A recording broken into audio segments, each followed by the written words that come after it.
Shirley MacLaine's curiosity and free spirit pushed her to become a well-known and respected actress since her early 20s. She has been in the entertainment industry for a very long time, and her career has stood the test of time. Why? Well, because she was transforming with the industry. A performer by nature, Shirley MacLaine brought humor, softness, vulnerability, and zest to her roles that gave her an opportunity to utilize her singing, dancing, and of course acting skills. Shirley MacLaine started her collaborations with big names early on in her working career. With an extensive background in dance, mainly ballet, Shirley, who towered over most male dancers at 5'7", and with unconventional looks, struggled to find luck in professional dance.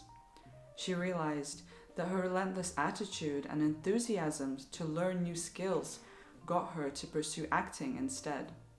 Broadway was the move. Her younger brother, Warren Beatty, was also starting his journey as an actor.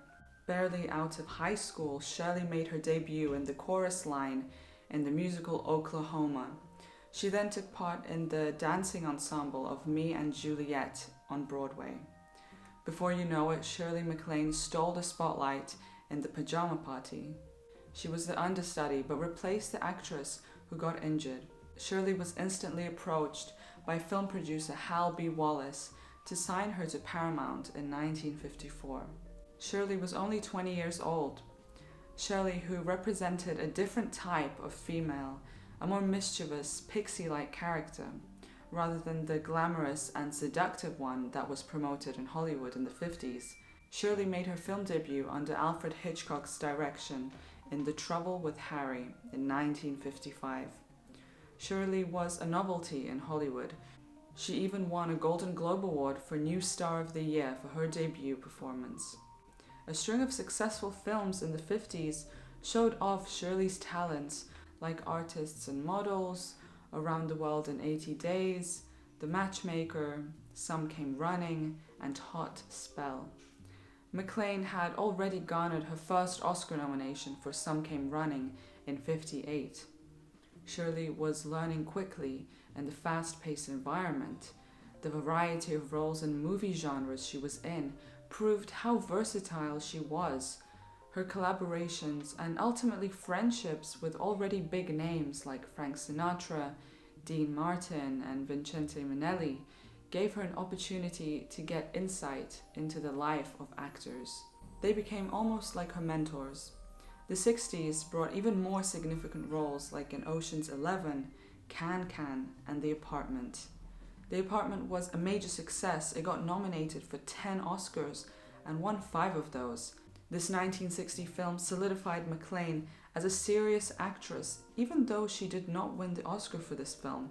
It was her second nomination. Shirley worked on more major films like in Children's Hour, opposite Audrey Hepburn, whom you can watch a video about I've done earlier, Irma La Douce, for which she was nominated for the Oscar her third time, Two for the Seesaw, What a Way to Go, in which she replaced Marilyn Monroe as the lead, and Gambit, where she plays a Eurasian woman. All of these films are cult classics at this point. Gambit, in '66, was her third movie, in which she played an Asian character. Around the World in 80 Days in '56, and My Geisha in '62 were the other two. In 1969, Shirley brought in her choreographer friend Bob Fosse to direct his first feature film, Sweet Charity, a musical in which Shirley headlined in. Shirley had the ability to entertain, yet bring emotion to her characters, whether they were happy or sad. She said, "If you really play the character truthfully, everything is the truth. Then the comedy will be funnier and the drama will be sadder."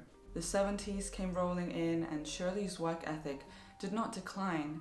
As she matured, so did her roles, and she was nominated her 4th time for the Oscar in 1977 in the film called The Turning Point, opposite Anne Bancroft. The 80s then came flooding in, and still no Oscar win. And after almost 3 decades working tirelessly and successfully in the film industry, it did not make sense as to why, at this point, the iconic Shirley MacLaine had not won. but it was just around the corner in the year 1984 where Shirley got to claim her Best Actress Oscar. She mentions her discipline, which she inherited through her training as a dancer, and I think it is exactly this discipline mixed with her endless curiosity which has kept her relevant for so many years. MacLaine appeared in her Oscar-winning film called Terms of Endearment in 1983. To this day, MacLaine claims the character she played in this family comedy drama, Aurora Greenway, as her favorite. Terms of Endearment was the second highest grossing film of '83, following Return of the Jedi. It was nominated for 11 Oscars and won 5, including MacLaine's Best Actress.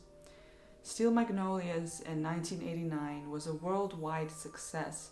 MacLaine starred opposite major actresses like Sally Field, who won the Oscar too, Dolly Parton, Daryl Hannah, Olympia Dukakis, and Julia Roberts, who was just starting out in the film industry. This union of leading ladies on screen was just as strong off-screen as it was on-screen. MacLaine recalls a universal camaraderie between these actresses. Working on Steel Magnolias was free of any cattiness or competition. In 1990, MacLaine starred in Postcards from the Edge opposite Meryl Streep. In 1996, she reprised her role as Aurora Greenway in the much less successful sequel to Terms of Endearment, The Evening Star. Shirley continued working on films opposite other Oscar-winning actresses like in These Old Broads, which happened to be Elizabeth Taylor's final film appearance, Bewitched opposite Nicole Kidman, and Wild Oats with Jessica Lange. She has also appeared in a sprinkling of TV shows like Downton Abbey opposite Maggie Smith. Shirley MacLaine is a force to be reckoned with. As a leading lady, she steals the screen in all of her films with her endearing yet spirited characters. She has managed to juggle family life, travel, writing, and of course acting in the span of her long, successful career in the eyes of the public.